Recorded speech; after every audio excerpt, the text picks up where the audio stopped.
This podcast is brought to you as a joint initiative between Anubhav, the National Institute of Social Defense, Ministry of Social Justice and Empowerment, and Media for Community Foundation. Producers, CovaiCare Retirement Communities. If you are a senior citizen and need help, contact our Elder Helpline 14567 between 8 a.m. and 8 p.m. We promise to help you lead a better life. I repeat, 14567 between 8 a.m. and 8 p.m.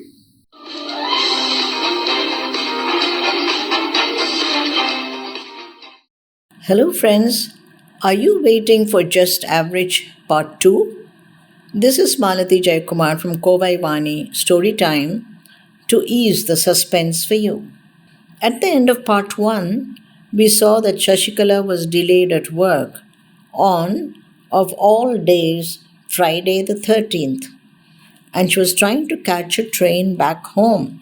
Now let's see what happens next. She missed her usual train back home, could not get into the ladies' compartment, but managed to enter a fairly crowded one next to that. There was no place to sit, but rather surprisingly, one young man stood up and offered her his seat, and she did not refuse. It was not often that men gallantly give up their seats these days. Within minutes, she had her nose buried in her book, and the rest of the world receded into the background. She was vaguely aware of shuffling feet and rustling of clothes, people getting off and on, and a general thinning of the crowd. At Bandra, 4 young men got into the station, talking loudly and laughing even more loudly. Sashi looked up from her book briefly. All the 4 boys were dressed in cheap jeans and garish t-shirts.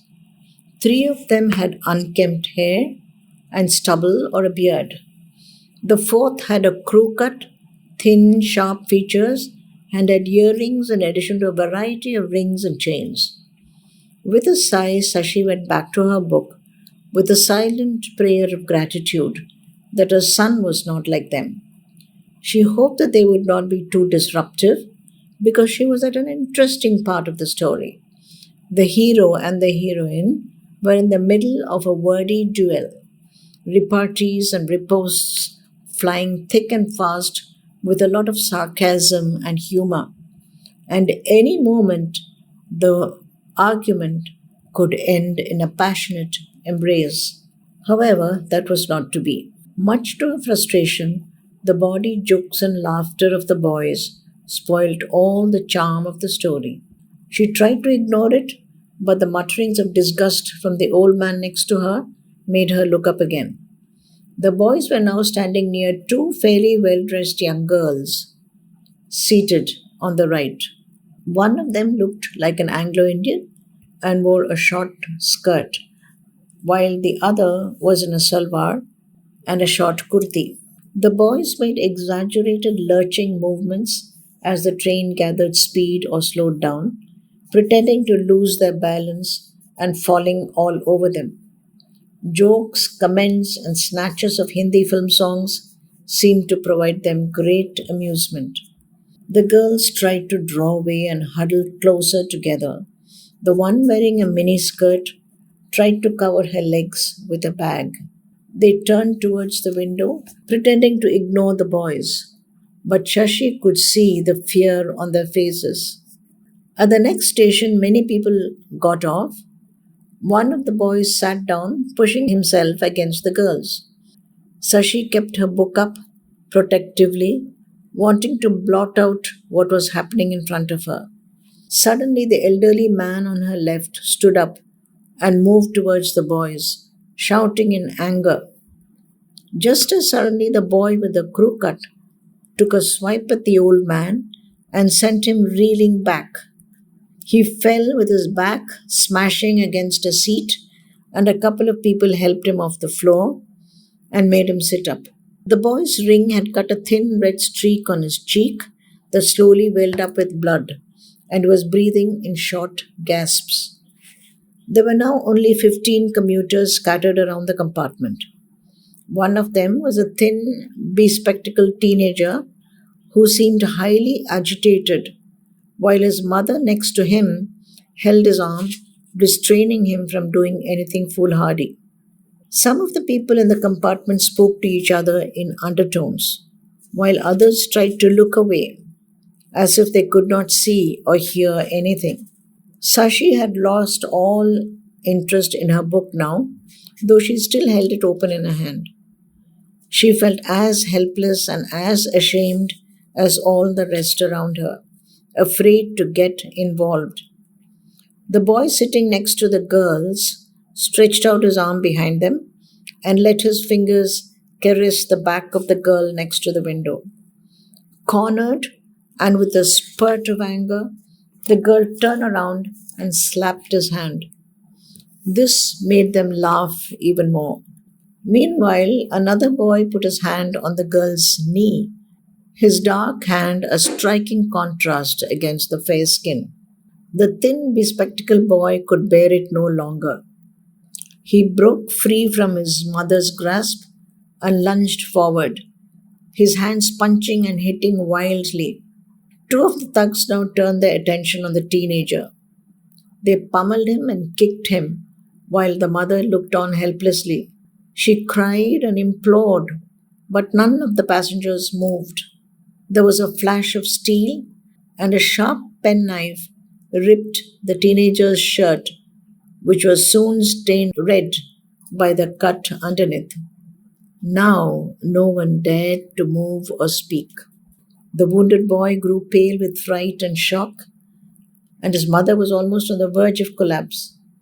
She got up and staggered to his side, tearing a part of her sari to stem the flow of blood. Two of the four boys looked slightly chastened and wanted to move away, but the other two shouted them down. A heated argument between the four ended in the crew cut leader yanking the boy sitting next to the girls. He punched him in the stomach and pushed him across to the other end.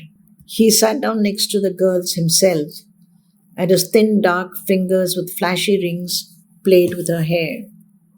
Just at that moment, the girl looked straight into Sashi's eyes. The pleading look and the direct eye on contact hit Sashi like a body blow. The eyes were not that of a stranger. It was like looking into her daughter's eyes or Minnie's eyes. Sashi tried to look away, but found it impossible to move her gaze from the girl's face. Although it lasted for perhaps only some seconds, it seemed like a long time to Sashi. Something snapped within her, and before she even realized it, Sashi had leapt to her feet. In the same movement, she snatched the big black umbrella from the hands of the man to her right. When had she noticed the umbrella, and what was she going to do with it? She quickly stretched out and put the curved hook like end around the crew cut boy's neck and pulled hard with all her might. At the same time, she let out a clarion call. Get up, everyone! Attack them! Utto! Utto! Maro! Maro! Maro! The crooked boy was gagging as the hooked end of the umbrella cut into his throat, and he lost his balance.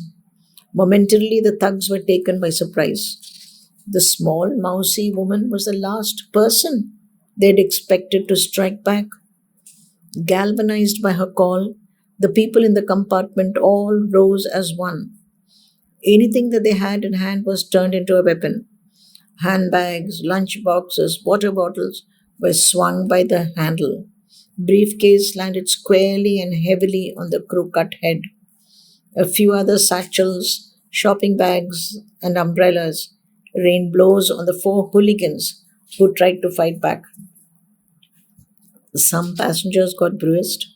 One got a blow on the eye, and another had a cut lip. Disheveled hair, shirts half pulled out of pants, broken or lost spectacles did not dim the feelings of unrestrained energy and courage. In the face of this combined wrath, the boys cowered. One of them was dazed, having been hit on the head many times. Two sat on the floor nursing their wounds. By this time, they were near Grant Road Station, and as the train slowed down, one of the boys managed to jump out, and escape. Sashi's hair had become undone. Her dupatta was on the floor and badly trampled upon. She had a bruise near her jaw and a small gash on her forearm. She was acknowledged the heroine of the day, and many said, if not for her initiative, they would not have had the courage to move together.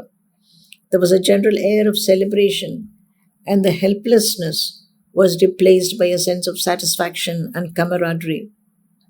Meanwhile, the thin, bespectacled boy who had been hurt earlier had called the police and an ambulance on his cell phone.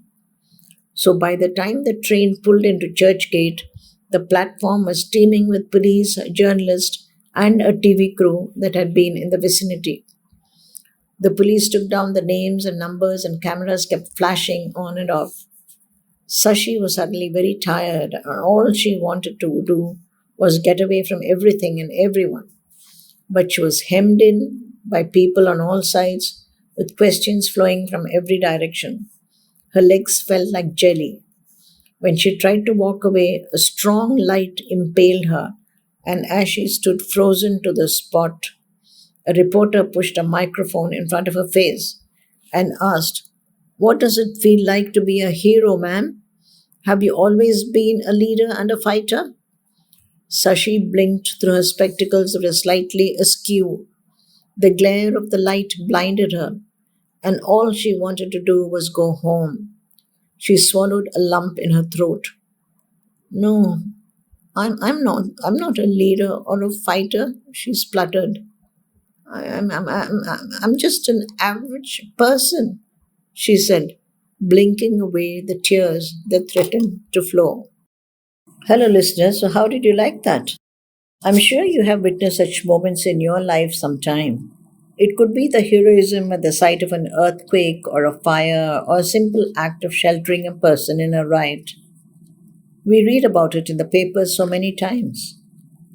But after that one glorious moment, the person disappears among the mass of nameless, faceless people, never to be seen again. But they usually remembered, at least by some people who benefited from the spontaneous act of courage. I hope you all enjoyed this story. Please send your views about the story or about any of our other podcasts at our email ID kovaivani@covaicare.in. Repeat, it is kovaivani, one word, at CovaiCare, also one word, .in. That is it, my friends. The next story is called The Awakening, and it is bound to keep you awake, thinking about life.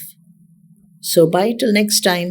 இந்த வலையொலி அனுபவ், தேசிய சமூக பாதுகாப்பு நிறுவனம், சமூக நீதி மற்றும் அதிகாரமளித்தல் அமைச்சகம் மற்றும் மீடியா ஃபார் கம்யூனிட்டி ஃபவுண்டேஷன் இவர்களின் கூட்டு முயற்சியாக உங்களிடம் கொண்டு வரப்பட்டது. திட்ட ஒருங்கிணைப்பாளர்கள் டாக்டர் ஆர் ஸ்ரீதர் மற்றும் ஆலோக் வர்மா அவர்கள். வானொலி ஒருங்கிணைப்பாளர்கள் பூஜா முராடா, கௌசல்யா மற்றும் சாய் சுதா அவர்கள். தயாரிப்பாளர்கள் கோவை வாணி, கோவைகேர் ரிட்டையர்மெண்ட் கம்யூனிட்டிஸ். நீங்கள் ஒரு மூத்த குடிமகனாக இருந்து உதவி தேவைப்பட்டால் எங்கள் எல்டர்லைன் ஹெல்ப் லைனை தொலைபேசி எண் 145667 இல் தொடர்பு கொள்ளவும். காலை 8 மணி முதல் இரவு 8 மணி வரை. ஒரு சிறந்த வாழ்க்கையை வாழ உங்களுக்கு உதவி செய்ய நாங்கள் உறுதி அளிக்கிறோம். மறுபடியும் கேளுங்கள். தொலைபேசி எண் 145667 காலை 8 மணி முதல் இரவு 8 மணி வரை. That's all for today, folks. Be safe. Fight COVID with 2 vaccinations. Wear a mask when you go out. Keep safe distance. Observe proper hygiene. We must win. We will win. Thank you.